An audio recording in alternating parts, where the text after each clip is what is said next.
ദുരന്തങ്ങളോ ആപത്തുകളോ എവിടെയെങ്കിലും സംഭവിച്ചാൽ വിവിധ രീതിയിലും അതിനെ വീക്ഷിക്കുകയും വിലയിരുത്തുകയും ചെയ്യുന്നത് സ്വാഭാവികമാണ്. ചിലര് ക്ഷമിച്ചും സഹിച്ചും ശ്രദ്ധാവിൽ നിന്നുള്ള പ്രതിഫലം പ്രതീക്ഷിച്ച് അവൻ്റെ തീരുമാനമാണ്, അവൻ്റെ വിധിയാണ് എന്ന് വിശ്വസിച്ച് സമാധാനിക്കും. എന്നാൽ മറ്റു ചിലരെ അങ്ങനെയല്ല. അല്ലാഹു അതല്ലെങ്കിൽ ദൈവം എന്ത് കടുപ്പമാണ് ഈ ചെയ്യുന്നത്, എന്ത് ക്രൂരതയാണ് ഈ ചെയ്യുന്നത് എന്ന് പറയുകയും വിലയിരുത്തുകയും വേവലാതിപ്പെടുകയും ചെയ്യുന്നത് നമ്മൾ കാണുന്നു. ഇത് മുസ്ലിംകളുടെ കൂട്ടത്തിലും ചില ആൾക്കാരൊക്കെ ഇങ്ങനെ പറഞ്ഞു പോകുന്നു. ഇവിടെയാണ് ചില കാര്യങ്ങൾ നമ്മൾ തിരിച്ചറിയേണ്ടത്. എന്തുകൊണ്ടാണ് ദുരന്തങ്ങൾ ഉണ്ടാകുന്നത്? ഭൂമിയെയും അതുപോലെ തന്നെ ഈ അഭിപ്രായങ്ങൾ പ്രകടിപ്പിക്കുന്ന മനുഷ്യനെയും സൃഷ്ടിച്ച സ്രഷ്ടാവ് അതിന് ചില കാരണങ്ങൾ പറയുന്നുണ്ട്. ഞാൻ എൻ്റെ ആമുഖത്തിൽ ഓതിവെച്ച ആയത്തിൽ അല്ലാഹു പറയുന്നത്, വഹറൽ ഫസാദു ഫിൽ ബർരി വൽ ബഹ്രി ബിമാ കസബത് ഐദിന്നാസ്. ഭൂമി കരയിലും കടലിലും ഫസാദുകൾ ഉണ്ടാകുന്നത്, നാശങ്ങൾ ഉണ്ടാകുന്നത് അത് മനുഷ്യന്റെ കരങ്ങൾ കൊണ്ടവൻ പ്രവർത്തിച്ചതിന്റെ ഫലമായിട്ടാണ് എന്ന്.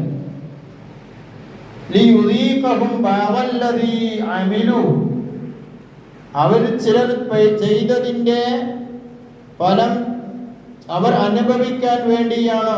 എന്നിട്ട് അവർ മടങ്ങിയേക്കാം എന്ന് പറഞ്ഞുകൊണ്ടാണ് ആ ആയത്ത് അല്ലാഹു അവസാനിപ്പിച്ചത്. ഭൂമിയെ അല്ലാഹു സുബ്ഹാനഹു വ തആല സൃഷ്ടിച്ചു.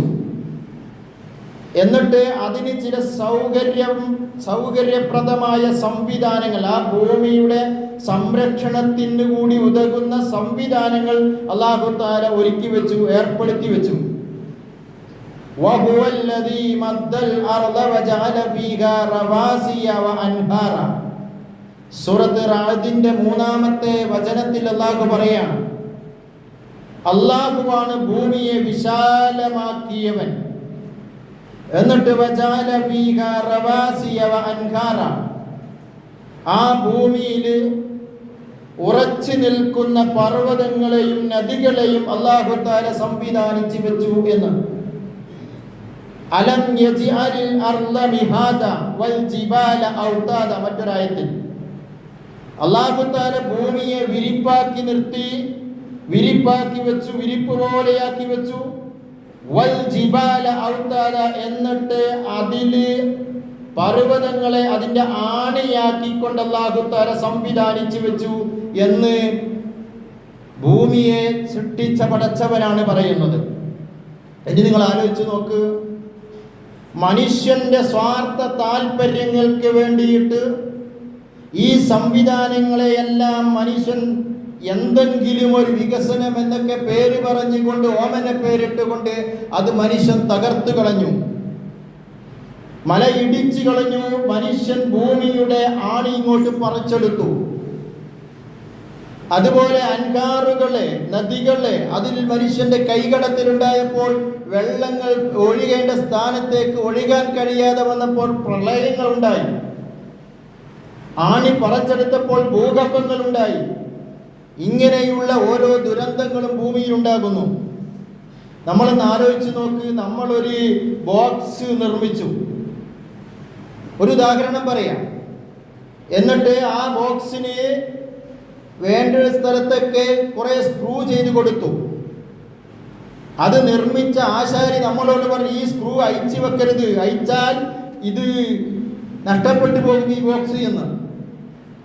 നമ്മൾ ആരെങ്കിലും ഒന്ന് പോയിട്ട് ആ സ്ക്രൂ മുഴുവനും അയച്ചിങ്ങോട്ടെടുത്താൽ അത് നഷ്ടപ്പെട്ടു പോയി, അത് ബോക്സ് അല്ലാതെയായി മാറിപ്പോകും. ഇത് സ്വാഭാവികമാണല്ലോ. ഇതാണ് ഇന്ന് ദുരന്തങ്ങൾ ഉണ്ടാകുന്നത് കൊണ്ട് നമ്മൾ ദുരന്തങ്ങൾ ഉണ്ടാകാനുള്ള കാരണങ്ങളായി നമ്മൾ മനസ്സിലാക്കേണ്ടത്. അല്ലാഹു തആല അങ്ങനെയാണ് പറയുന്നത്.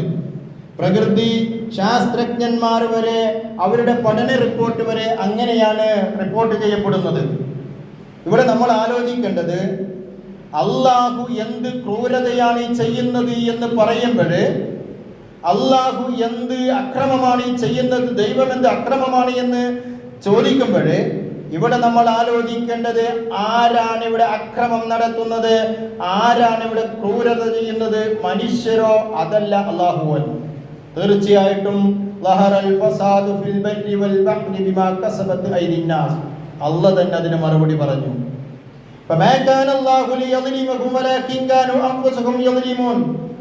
അല്ലാഹു അവരോട് ഒരക്രമവും ചെയ്തിട്ടില്ല.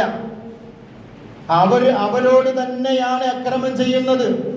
മനുഷ്യർ മനുഷ്യരോട് തന്നെയാണ് അക്രമം ചെയ്യുന്നത്. വമാ അസ്വാബകും മിൻ മുസീബത്തിൻ ഫീമാ കസബത് അയ്ദീകും വയഅഫു അൻ കസീർ. 42-ാം അധ്യായത്തിന്റെ 30-ാമത്തെ വചനത്തിൽ അല്ലാഹു പറയാം, നിങ്ങൾക്ക് എന്ത് ആപത്തുകൾ ഉണ്ടായാലും, എന്ത് വിപത്തുകളാണോ നിങ്ങൾക്കുണ്ടാകുന്നത്, എല്ലാറ്റിൻ്റെയും ഉത്തരവാദിത്വം നിങ്ങളുടെ കൈകൊണ്ട് ചെയ്ത പ്രവർത്തനങ്ങൾ മാത്രമാണ്. നിങ്ങൾ എന്താണോ ചെയ്യുന്നത്, അത് ആത്മീയമായ പ്രവർത്തനങ്ങളാകാം, അല്ലെങ്കിൽ ഭൗതികമായ പ്രവർത്തനങ്ങളാകാം. അതാണ് നിങ്ങൾക്ക് എന്ത് ആപത്തുകൾ ഉണ്ടാകാനും കാരണമെന്ന് അല്ലാഹു തആല നമ്മളോട് പറയാം. എന്നിട്ട് അല്ലാഹു തആല മറ്റൊരു കാര്യം കൂടി പറഞ്ഞു, വയഅഫു അൻ കസീർ. മിക്കതും അല്ലാഹു തആല മാപ്പ് തന്നേക്കുകയാണ്, പലതും അല്ലാഹു വേണ്ട എന്ന് വെച്ചേക്കുകയാണ്.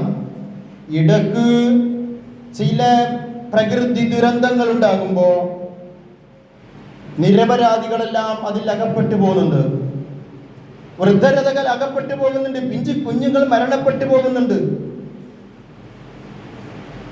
നമുക്കറിയാം, നമ്മളെ കാലില് ഒരു സ്ഥലത്ത് ഇങ്ങനെ നിൽക്കുമ്പോൾ കുറേ ഉറുമ്പുകൾ കാരി വന്ന് കടിക്കുന്നത് ആ ഉറുമ്പുകളെല്ലാം നമ്മളെ കാലിൽ കടിക്കൂല. 4-5 ഉറുമ്പുകൾ കടിക്കും. പക്ഷേ എല്ലാറ്റിനെയും മറ്റേ കാല് ഉയർത്തി ചവിട്ടി നമ്മൾ അങ്ങ് ഉരച്ചു കളയും.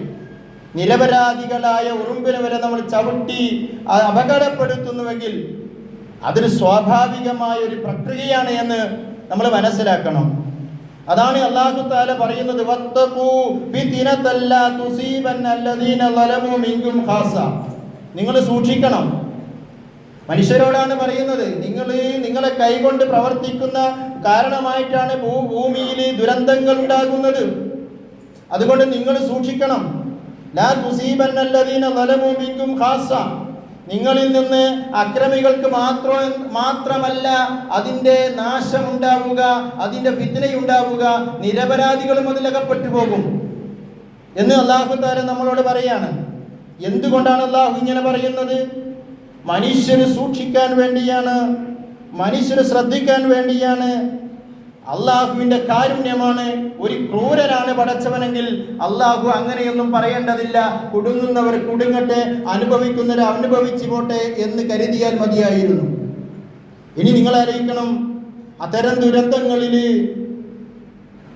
ആരെങ്കിലും മരണപ്പെട്ടു, ഞാൻ നേരത്തെ സൂചിപ്പിച്ചതുപോലെ നിരപരാധികൾ മരണപ്പെട്ടു പോകും, പിഞ്ചു കുഞ്ഞുങ്ങൾ അകപ്പെട്ടു പോകും, വയോവൃദ്ധരായ ആൾക്കാർ, രോഗികൾ, അവരൊക്കെ ആ ദുരന്തത്തിൽ അകപ്പെട്ടു പോകും. അല്ലാഹുവിൻ്റെ റസൂല് പറയുന്നു, അങ്ങനെ ദുരന്തത്തിൽ അകപ്പെട്ടു കഴിഞ്ഞാൽ, നിങ്ങൾ മരണപ്പെട്ടത് വിശ്വാസിയായിട്ടാണെങ്കിൽ നിങ്ങൾക്ക് ഷഹീദിന്റെ കൂലിയുണ്ട് എന്ന് അല്ലാഹുവിൻ്റെ റസൂല് പഠിപ്പിക്കുക. ഏത് രൂപത്തിൽ? പോർക്കളത്തിൽ ചെന്ന് ശത്രുവിന്റെ മുന്നിൽ എല്ലാം ഒഴിവാക്കി ഇറങ്ങി, ശത്രുവിന്റെ മുന്നിൽ ഇറങ്ങി, എന്നിട്ട് വെട്ടും കുത്തും കൊണ്ട് രക്തസാക്ഷിയായ ഷഹീദ് എങ്ങനെയാണോ പടച്ചവന്റെ മുന്നിൽ, റസൂലുള്ളാഹി സ്വല്ലല്ലാഹു അലൈഹി വസല്ലമ പറയുന്നുണ്ട്,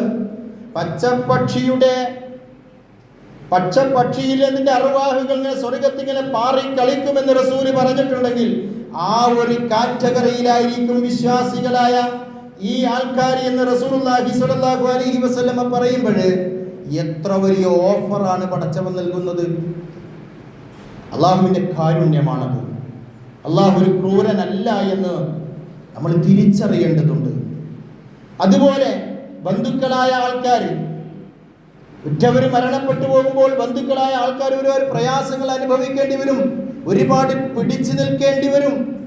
സ്വന്തം ജീവിതത്തിൽ ഉണ്ടാക്കിയതെല്ലാം നഷ്ടപ്പെട്ടു പോയവരുണ്ടാകും. വീട് നഷ്ടപ്പെട്ടു പോയി, സ്വത്തുകൾ നഷ്ടപ്പെട്ടു പോയി, എല്ലാം നഷ്ടപ്പെട്ടു പോയവരുണ്ടാകും. അവരോട് പടച്ചവൻ പറയുന്നു, വബശ്ശിരി സ്വാബിരീൻ, ക്ഷമിച്ചോ, സ്വർഗമുണ്ട് എന്ന്.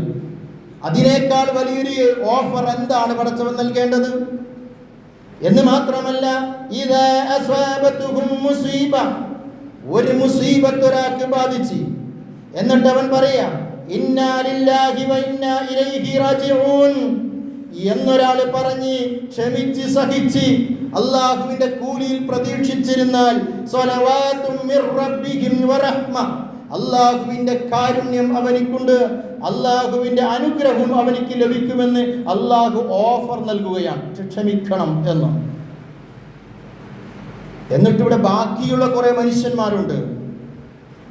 ഇവിടെ അപകടത്തിലും ദുരന്തത്തിലും പെടാത്ത ഒരു സുരക്ഷിതമായിട്ടുള്ള സ്ഥലങ്ങളിലും മറ്റുള്ള ആൾക്കാരുണ്ട്.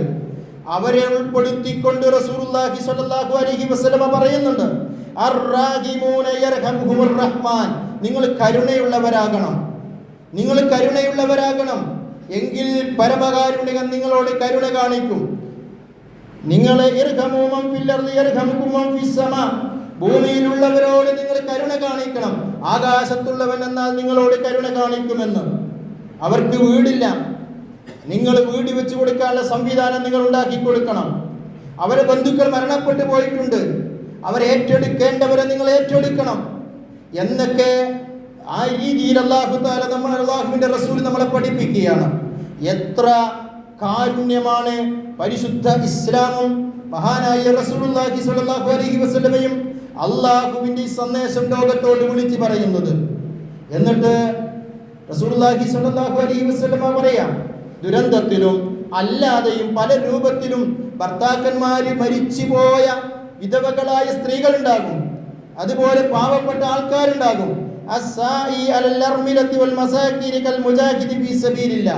നിങ്ങൾ അവർക്ക് വേണ്ടിയിട്ട് അവരുടെ ഉയർത്തെഴുന്നേൽപ്പിന് വേണ്ടിയിട്ട് നിങ്ങൾ പ്രവർത്തിക്കുകയാണെങ്കിൽ, നിങ്ങൾ നേരത്തെ സൂചിപ്പിച്ചതുപോലെ പോർക്കളത്തിൽ ചെന്ന് യുദ്ധം ചെയ്യുന്ന ഒരു ഷഹീദ് എങ്ങനെയാണോ അങ്ങനെയാണ് നിങ്ങൾക്ക് പ്രതിഫലം. ആ രീതിയിലുള്ള പ്രതിഫലം നിങ്ങൾക്കുണ്ട് എന്ന്. ആ സേവന പ്രവർത്തനത്തിൽ നിങ്ങൾ ഇറങ്ങുമ്പോൾ നിങ്ങൾ റസൂലുള്ളാഹി സ്വല്ലല്ലാഹു അലൈഹി വസല്ലമ പറഞ്ഞത്, നിങ്ങൾ തുടരെയായി നമസ്കരിക്കുന്ന ഒരാൾക്ക് എത്രത്തോളം പ്രതിഫലമുണ്ട്, തുടർച്ചയായി നോമ്പനുഷ്ഠിക്കുന്ന ആൾക്ക് എത്രത്തോളം പ്രതിഫലമുണ്ട്, അല്ല അതിനേക്കാൾ പ്രതിഫലം നിങ്ങൾക്കുണ്ട് എന്ന് മഹാനായ റസൂലുള്ളാഹി സ്വല്ലല്ലാഹു അലൈഹി വസല്ലമ പഠിപ്പിക്കുന്നുണ്ട്. അതുകൊണ്ട് പ്രിയപ്പെട്ടവരെ, അല്ലാഹുവിന്റെ കാരുണ്യം നമ്മൾ തിരിച്ചറിയണം. സൂചിപ്പിച്ചതുപോലെ 100-ൽ 1 അംശമാണ് ലോകത്തേക്ക്, ഭൂമിയിലേക്ക് അല്ലാഹു ഇറക്കിയത്. ആ ഒരു അംശമാണ് ലോകത്തുള്ള എല്ലാ ജീവികളും പങ്കിട്ടെടുത്തത്. ആ ഒരു അംശമാണ് നേരത്തെ ആ ഉമ്മയിൽ മഹാനായ റസൂലുള്ളാഹി സ്വല്ലല്ലാഹു അലൈഹി വസല്ലമ സ്വഹാബക്കൾക്ക് കാണിച്ചു കൊടുത്തത്. അതുപോലെയുള്ള കാരുണ്യം നമ്മളിലുണ്ട്. പക്ഷേ നമ്മളെക്കാൾ 99 ഇരട്ടി കാരുണ്യമുള്ളവരാണ് അല്ലാഹു തആല എന്ന് നമ്മൾ തിരിച്ചറിയുക. അല്ലാഹുവിന്റെ കാരുണ്യം നമുക്ക് എല്ലാവർക്കും നൽകുമാറാകട്ടെ. അഖൂലു ഖൗലി